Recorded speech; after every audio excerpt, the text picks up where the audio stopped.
אצלנו בגן יש המון ילדים, את חלקם אני אוהב, את חלקם אני לא מכיר, אבל מי לא שמע על האומץ של רן.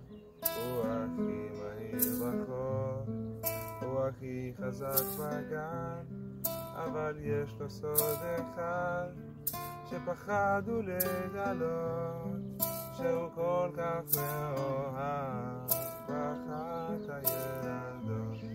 ולילות קרים עם פנס מתחת לשמיכה הם מדברים, והוא מגלה למה היא בשבילו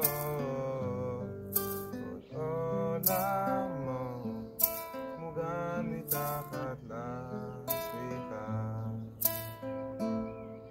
אצלנו בגן יש הרבה חבורות, יש כאלה נחשבים וכאלה שפחות, מי לא שמע על קופצי הנדנדות, ואם להם כפיים מלמדים אותם לנחות, נעימים על נס הדגל גאוות כל האזור. לפעמים כשהם קופצים רחוק הם שוכחים לחזור, אז בלילות קרים עם פנס מתחת לשמיכה מדברים, והוא מגלה למה היא בשבילו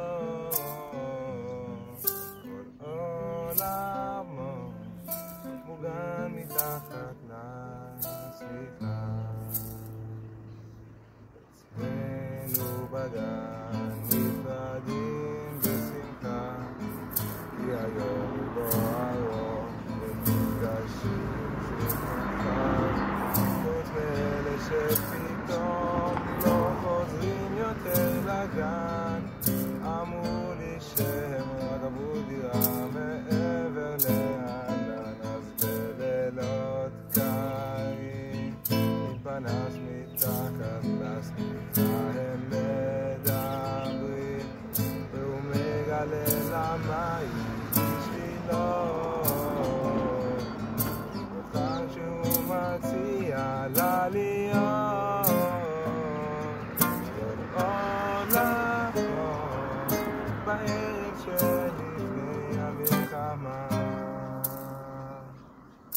אצלנו בגדוד יש המון ילדים, את חלקם אני אוהב, את חלקם אני לא אכיר.